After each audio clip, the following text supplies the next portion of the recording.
చీటికి మాటికి సిట్ అంటున్నావు కదా, చీటికి మాటికి ఎంక్వైరీలు అంటున్నావు కదా. నేను ఇంత ఓపెన్గా ఫ్యాక్ట్స్ బయట పెడుతున్నా. నీకు నిజాయితీ ఉంటే, దమ్ము ఉంటే దీన్ని సిబిఐ విచారణకు ఆదేశించు. అన్ని సాక్ష్యాలతో సహా నేను సిబిఐకి అందించడానికి సిద్ధంగా ఉన్నా. ఇప్పుడు కిషన్ రెడ్డి గారు కోల్ ఇండియా మినిస్టర్. ఇవాళ కేంద్ర ప్రభుత్వంకు సింగరేణిలో 49% వాటా ఉంది. కిషన్ రెడ్డి గారు ఇవాళ రేవంత్ రెడ్డితో బీజేపీకి అక్రమ సంబంధం లేకపోతే, రేవంత్ రెడ్డి బీజేపీల మధ్య చీకటి ఒప్పందం లేకపోతే వెంటనే దీని మీద సిబిఐ విచారణకు ఆదేశించాలని నేను బీజేపీ పార్టీని, కిషన్ రెడ్డి గారిని నేను డిమాండ్ చేస్తా ఉన్నా. మీరు కుమ్మక్కు కాకపోతే ఆదేశించండి, మీరు సిబిఐ విచారణకు ఆదేశించండి. నా దగ్గర ఉన్న అన్ని ఆధారాలు ఇచ్చి నేను సిబిఐకి ఇవ్వడానికి సిద్ధంగా ఉన్నా. నేను చెప్పిన ప్రతి విషయం మీద కూడా నా దగ్గర ఆధారం ఉంది. అందుకే ఇవాళ మీరు ఒక్కోటి గమనిస్తే 2 సంవత్సరాల నుంచి సింగరేణికి ఒక పర్మనెంట్ సిఎండి లేడు. వీళ్ళ అడుగులకు మడుగులొత్తే విధంగా, వీళ్ళ అరాచకాలను చేసుకునే విధంగా ఇన్ఛార్జ్ ఎండీలను పెట్టి అడ్డగోలు వ్యవహారాలు ఇవాళ సింగరేణిలో నడిపిస్తూ ఉన్నారు. జనరల్గా సింగరేణికి ఒక సీనియర్ మోస్ట్ ఐఏఎస్ అధికారిని, ఒక స్పెషల్ చీఫ్ సెక్రటరీ ర్యాంక్, ఒక ప్రిన్సిపల్ సెక్రటరీ ర్యాంక్లో ఉండే సీనియర్ అధికారులను సింగరేణి సీఎండీగా పెడుతూ ఉంటారు. కానీ ప్రభుత్వం వచ్చిన 2 ఏళ్ల నుంచి సింగరేణికి రెగ్యులర్ సీఎండీఏ లేడు, ఒక రెగ్యులర్ జేఎండీ లేడు, రెగ్యులర్ డైరెక్టర్లు లేరు. ఇన్ఛార్జీలను పెట్టి ఈ అడ్డగోలు వ్యవహారాలకు తెరలేపినారు.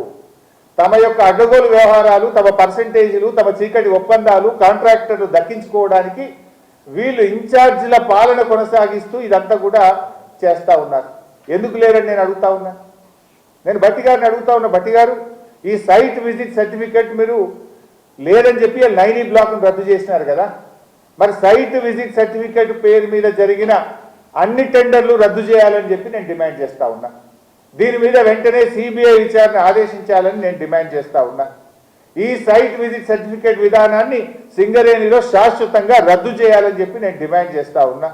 ఈ డీజిల్ విధానం తెచ్చి కమిషన్లు కొల్లగొట్టే ఈ కొత్త విధానాన్ని రద్దు చేయాలని మేము డిమాండ్ చేస్తా ఉన్నాం.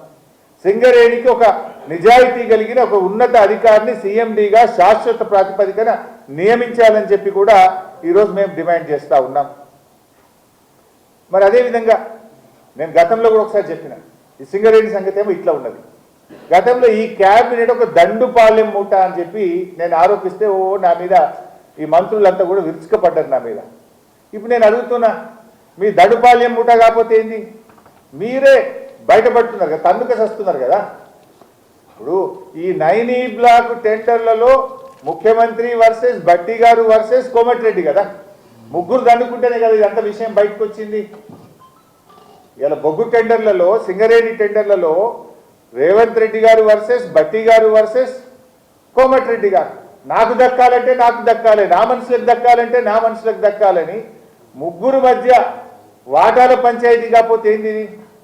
పాప మధ్యలో ఐఏఎస్ అధికారులు, జర్నలిస్టులు బలిపశువులు అయిపోయారు.